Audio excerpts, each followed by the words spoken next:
So I recently heard that if you're a boring candidate, you typically don't get into a top college. And so I'm curious to hear from you, Mackenzie. I kind of love that because it's kind of true, right? So I have to ask you, when you interview someone, since you have done interviews at a top university, what instantly makes you think, wow, this student is totally this type of college's material? And I know you interviewed at Rice. So tell me a little bit about when you feel like, wow, when you interview them, you're like, this kid is totally Rice material. If they make me laugh. If these kids make a joke, they crack a joke, they're thinking about context of what we're talking about, and they can immediately make me smile or laugh, catch me off guard, say something unexpected, I'm invested. Awesome. Awesome. That's really great. And I totally agree with you on that.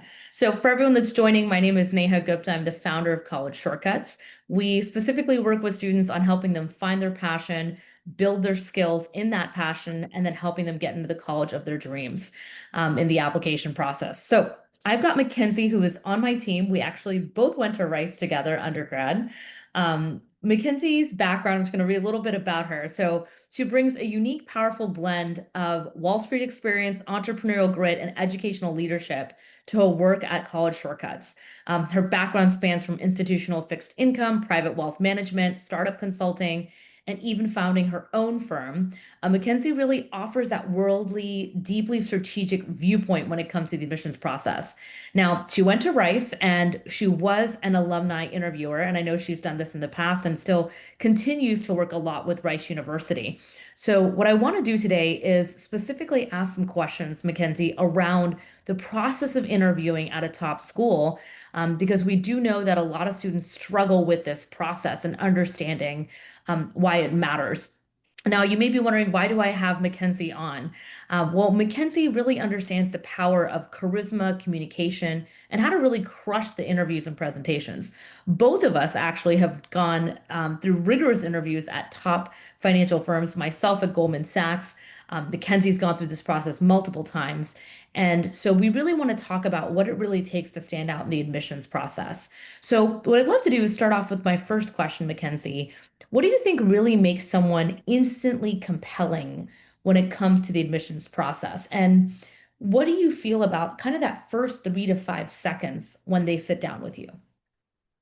I look for if someone's engaged with me and if they're giving me visual cues, body language that they're happy to be here, they're excited. Someone that's got sort of this blank stare and I don't know how to interact with them is very, very tough for me to get a feel for. Got it. And, I want to talk about with your own experience of being in the interview setting. How do you personally prepare when you're walking into a high stakes meeting or a panel or an important meeting with one of your clients? Sure. So preparation is everything. I do what I call Google stalking, and that means using all of the resources available to me to learn about this person, to learn about their background, figure out maybe their approach to things, what makes them tick. But most importantly, I am seeking out a way to connect with this person. That might be a mutual connection. That might be a mutual sport that we both played. That might be coming from the same part of the country.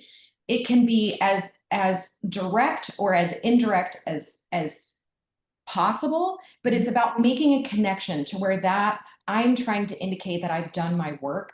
I know about this person. I've taken this seriously. uh, Preparation of a meeting is everything when it comes to being successful. Agreed. And one of the things I remember is I've had a friend who graduated from Georgetown, and she has a very she's in the law field and she's very successful. And I remember before she was meeting with someone, she noticed that I had worked with their kid. And so she went through LinkedIn, found that I was a mutual connection, and she reached out to me prior to that meeting to figure out what that relationship was. Was it good or bad? And then ensuring that it's a good fit. What would you say about students today and the level of preparation they do for meetings in general? And where do you think that disconnect is, and how can students be better prepared for meetings? Yeah, so I think there is a major disconnect, which is really disappointing to me because access to that information is so easy.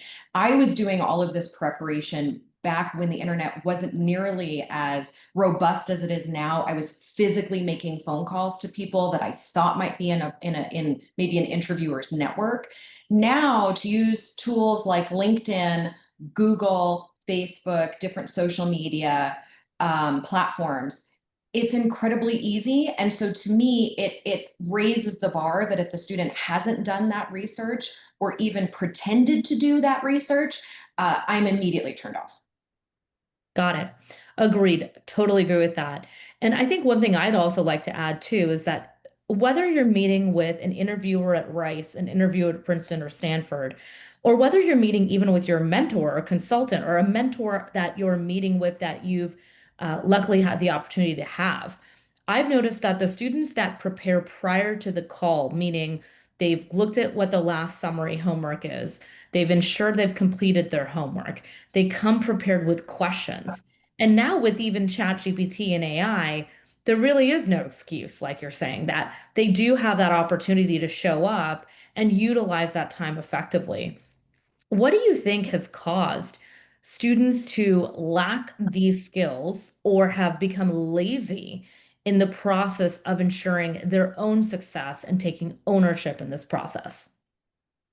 I don't really know the cause, but my opinion is that it feels as though everybody wants to have things spoon-fed to them. They're not used to having to work for it, and it could be because this access is so readily available. But it's critically important because that is the easiest way to set yourself apart from your peers, is simply doing the work, simply putting in the effort, and showing that you have. And Mackenzie, wouldn't you say what we're talking about is maybe 15 minutes of work?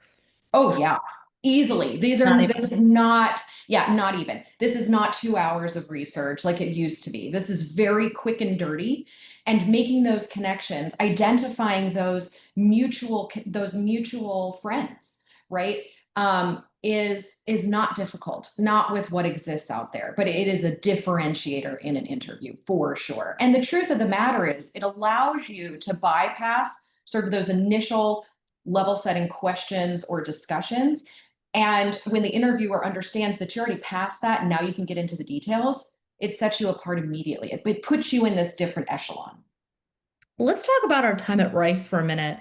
I know that, when we were at Rice, there were a lot of students that were in more STEM fields, or they were just highly what I call bookish.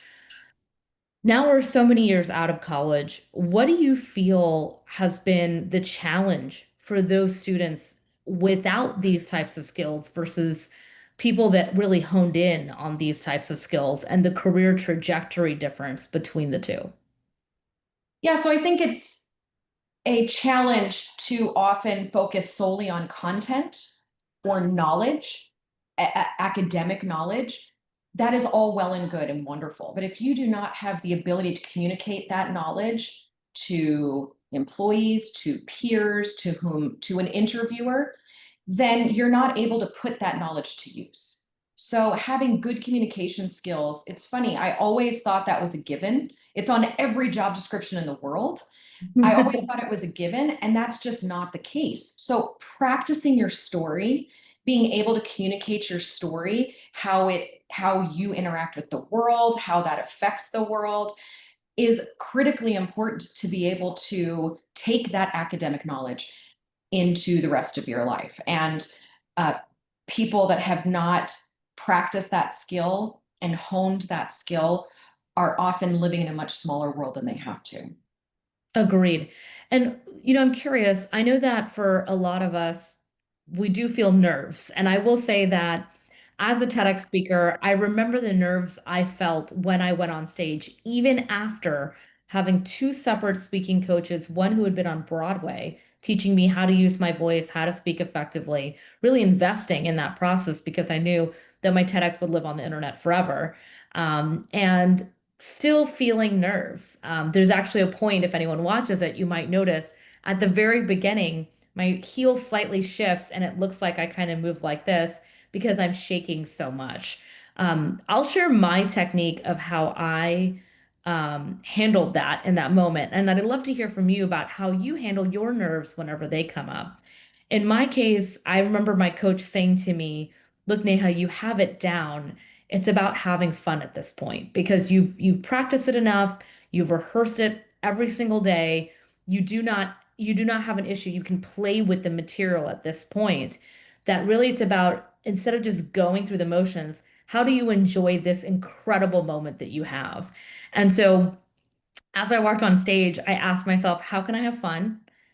And remember, my dad is always there because my dad passed when I was 18. And so I always take a moment and I look up and I say, okay, I know he's here. There's a reason why I've made it to this point. And how do I have fun? Because it is important to have fun. And I think energetically, even if you're on an interview, someone can feel that versus if you're just trying to get through the material of what you've Absolutely. done. So could you share about a time or how you kind of handle the nerves whenever you're in environments? Yeah, so a big one that I've hated for years of my life, and only as sort of let's call it a seasoned adult, have I understood the value is role play. Role play, role play. I remember being in school and needing to role play all different types of scenarios, right? This could have been all sorts of stuff. Um, it always felt so awkward to me. I'm shy. I am not a public speaker. I don't love it. I've done a lot of sales training in the large financial institutions that I've worked for. They have offered me tons of wonderful sales training. And I also hated being in these huge rooms and having to role play with my peers and rotating around and doing this for hours on end.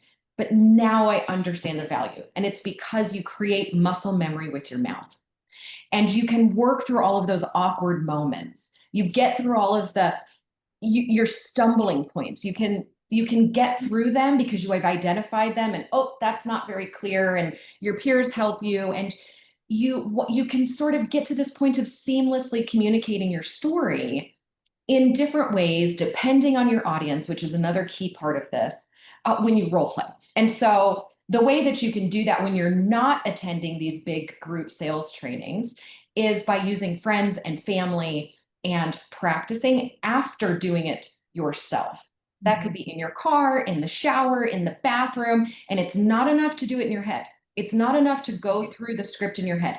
You have to say it out loud. You have to practice the words. You have to see how dry your mouth might get. You have to think about when you might take a breath.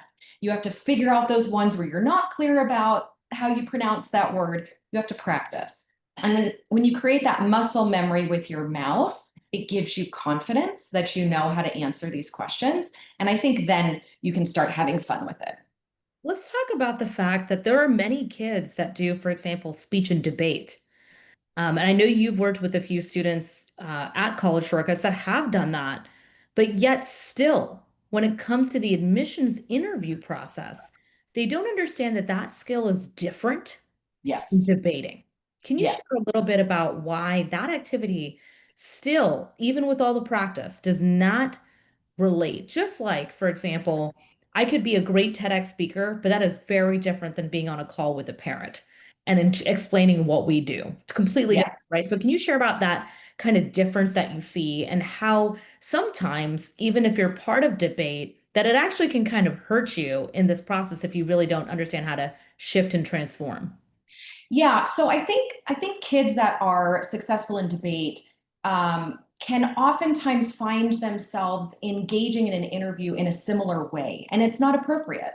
Debate is very regimented. There's rules. You utilize different nomenclature and cadence of speaking. Your syntax might be different. An interview is conversational. It's about this person getting to know who you are, what makes you tick. It is far more about a feeling than it is about showing them that you have this really great vocabulary or that you recently read the Wall Street Journal before you walked in the room. That's not what it's about. And so it's really important to almost take off that filter. We don't want the interview is not about having a debate. You're not trying to convince anybody of anything. You're simply trying to show them who you are. And that happens best by allowing things to flow freely and easily and truly be your authentic self. Because, truth be told, as good of an actor as you think you might be, the interviewer can see right through you almost immediately. And we'd much rather have the true version of you.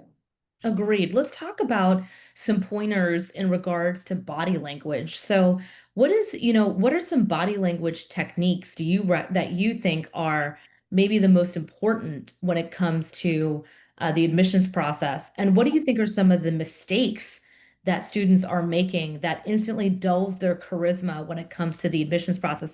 Even if they have the great GPA, the score, the extracurricular, the major interests, let's talk about that body language part, since 97% Sure. of our communication is body language. And if you want, we can also kind of visually show what that looks like a little bit. Yeah. Yeah. So I think posture is really important. Someone that sits really hunched over and is maybe almost, it looks like almost like they're cowering, would be something you'd want to stay away Right. from. You want to sit confidently. Women, you want to maybe cross your legs at the ankle, maybe not at the knee. You want to sit straight up. I really look for engagement in facial expressions. I'm a very visual person. And so it's important to me that your eyes are responding to what is being discussed, that your face is creating a visual of what's happening. Are you listening to me? Are you laughing? Are you at least engaged? Because if it feels to me like you're just bored to be here, I don't have to be here either as an Sure. interviewer. Any Yes, future interviewer doesn't have to. So quite frankly, you do want to indicate that you're glad to be there. And so that, again, that comes from your face and your posture.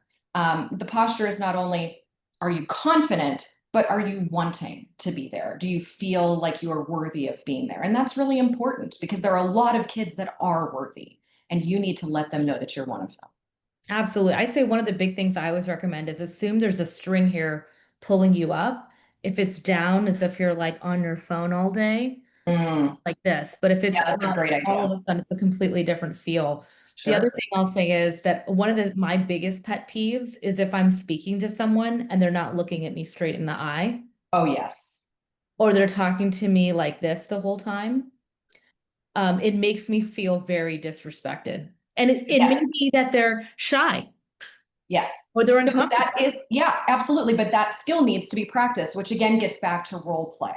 So I think the only time that's really appropriate to break eye contact is it is shown that looking up, often I think to the right, if I'm Yeah, not mistaken, recollection. allows your brain to access information, access data. So, but an interviewer will know that if you're thinking about something to answer a question, otherwise you need to maintain direct eye contact. And if that is an uncomfortable feeling, if that causes anxiety, then that needs to be a practiced skill, which a student can do. Yes, absolutely. And let's talk about, the times you've interviewed with Rice University, our alma mater. I'd love to hear some of the experiences you've had, both the good, the bad, and kind of the ugly.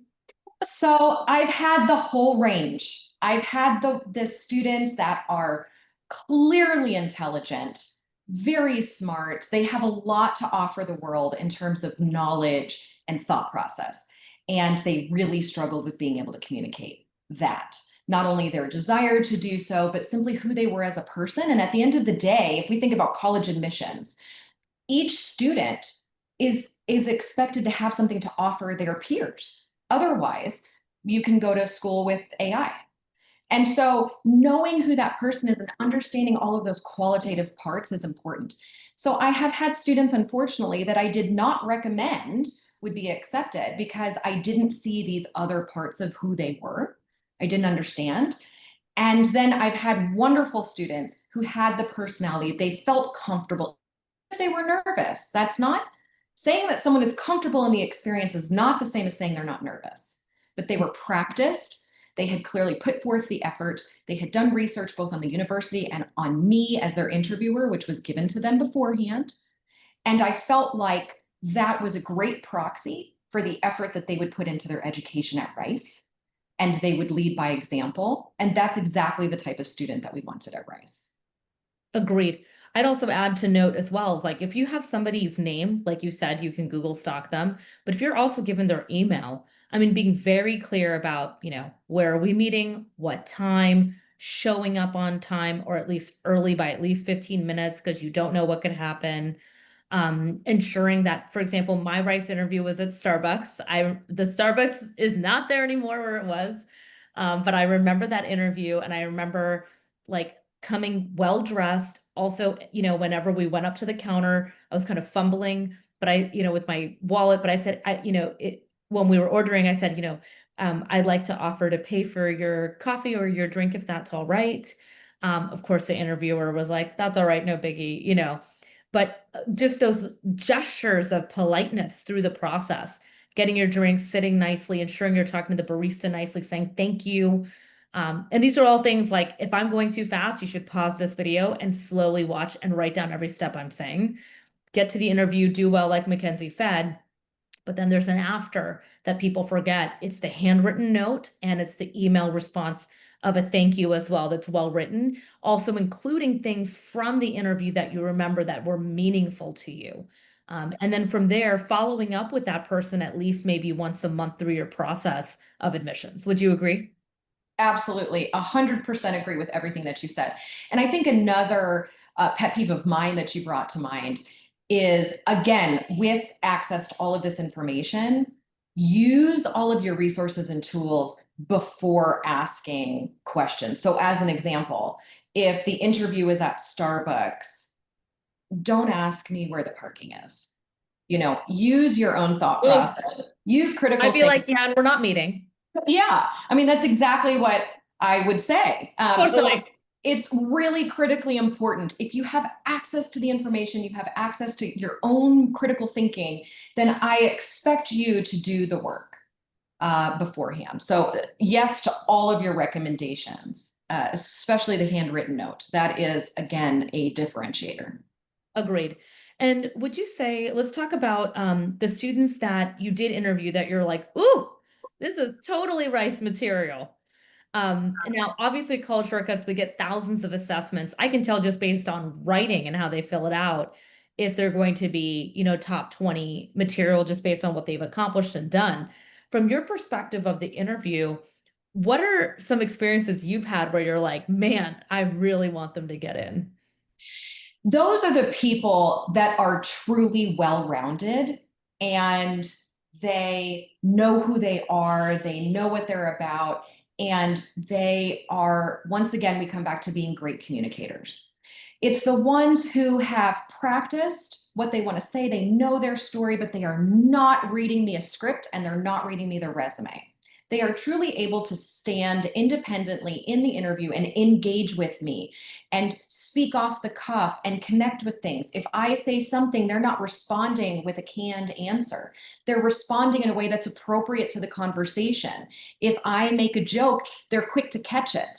I'm a particular sucker for someone that's witty or funny or snarky, because to me, that quick connection in their brain is very attractive to me. It means that they're making connections around other areas of academic interests. They're making connections across different data points. They're making connections across different social networks. People like that are incredibly powerful. And so I recognize that that's something I'm specifically attracted to. Those are the ones that get me excited because I feel like they truly can utilize and benefit from and enhance the race experience. Agreed. Because in the end, what you put out at a high school level is a very strong indicator of what you're going to be like on campus and what Mhm. you're going to be like after leaving campus. That's right.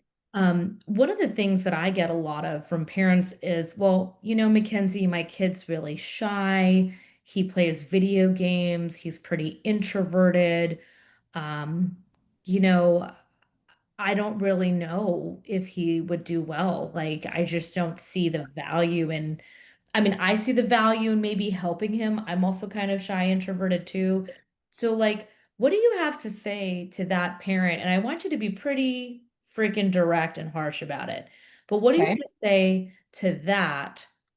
And maybe give a picture of what they're competing with so they Sure. understand that if you want to just live in that lens, then maybe XYZ school is not the right fit because you're not willing to do, XYZ. So I'll stop Sure. there. But yeah, I want you to get Yeah. kind of direct on it because it is a thing that we keep hiding up against. I see students keep hiding up against these titles of I'm X, I'm Y. But I don't know really if college admissions is any more allowing for that personality type to exist. Yeah.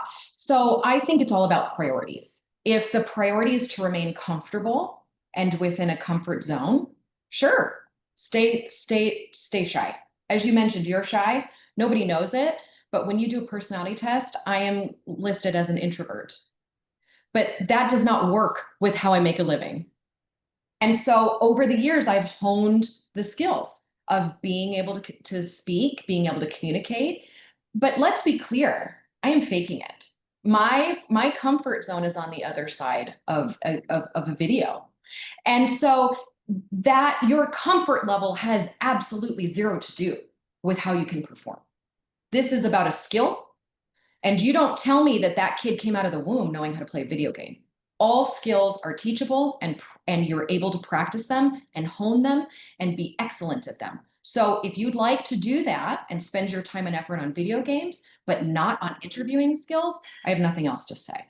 Then you will live in the world in which that works. But we are here to explain the rules of the game because it is a game. And if you don't want to play within those rules, that's fine, but your result will not be what we are offering. Agreed. 100%. I feel like it is a game, and some people want to play by the rules and some don't. I was sharing with you earlier a photo of a team of financial advisors, and I thought to myself, when you look at the photo, you know what a financial advisor is supposed to look like in a way. Clothing, earrings, hairstyle, makeup. It is so clear. And both of us obviously have worked at top three institutions in finance, which are sometimes the hardest to get interviews and to even get offers Absolutely. at. So I want to share a little bit about what I learned at Goldman, and then I'd love to hear if you experienced it too. So having parents, in my case, from India that well, my dad went to IIT, so he had a level of polishing that was extremely strong in comparison to my mom, who was also highly educated. But I will say that even after going to Rice, and again, this is like, guys, this is the way back in the day where internet wasn't as what it is today. But I remember going into my internship at Goldman. I was the only one selected from Rice that year. But I remember having a person who kind of looked at me and said, "Your suit doesn't fit. You need to go get a better suit." Like, and the reason why is because I had broken my ankle and I had gained weight and I kept trying to wear suits that didn't exactly button very well. And she was like, "If you're here and you went to Rice, you can afford a better suit." And so I had kind of these hard, harsher lessons from someone at a job. I had her give me a book called Nice Girls Don't Get the Corner Office. And I don't know if you've heard this book. Yes. Yes. But this was a book I think that was given very regularly around that time so that you realize like who and what you needed to be like in order to be successful.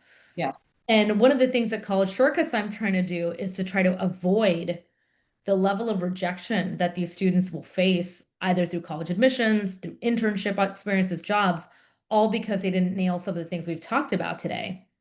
So I'm curious, in your own life experiences, have you had those moments that felt uncomfortable because you feel like you're getting picked on in a way, but in the end now, 5, 10, 15 years later, you realize, hey, you know what? It's okay. That information was so amazing at the time that I needed it. Oh, absolutely. I started my career in investment banking. That was literally all my life was being picked on. But what people don't realize is that was the best training that I could have never paid for an education of that magnitude, that level of exceptional performance. It was really like the Iron Man of finance training. And so things were hammered into my mind. It's all about the details. It's all about learning the rules. It's all about figuring out how you can add value. And so certainly there were times where same conversations, whether it was the way you dressed, social norms, nomenclature, how you communicated, all of those things, I call them level setting because if you don't hit them, you're immediately excluded from the group. You're not a part of it. You have to meet them to just be considered. Then above and beyond that is where you can set yourself apart.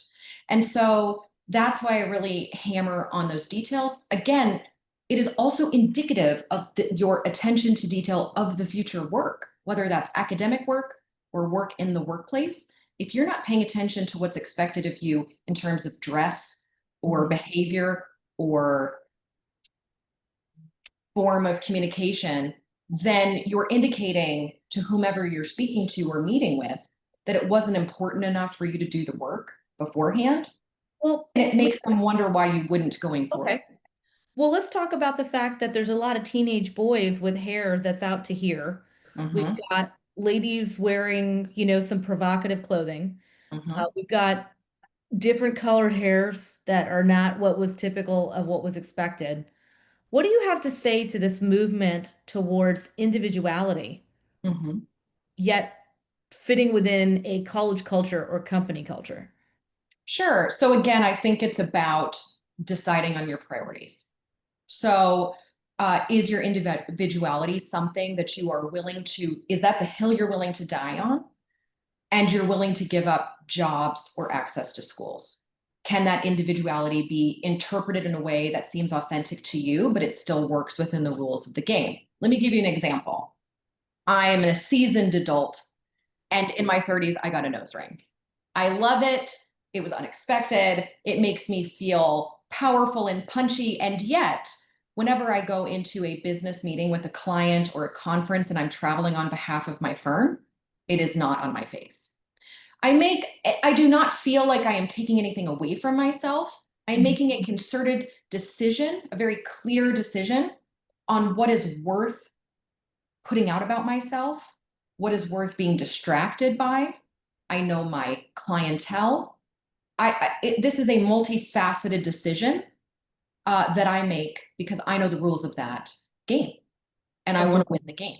So I Yeah. think that goes along in other ways. If you're looking for a creative major or creative job, green hair is totally acceptable. You want to go into finance, you need to be in black, charcoal, or navy. You need to look a certain way. You need to walk a certain way. There are very specific rules. And counter to that, you probably shouldn't walk into a creative agency in a navy suit, Right. right? So again, reading the audience, knowing your market, and then making the concerted decision, the clear decision on how to align yourself in a way that feels authentic at a level that is a risk that you're willing to take.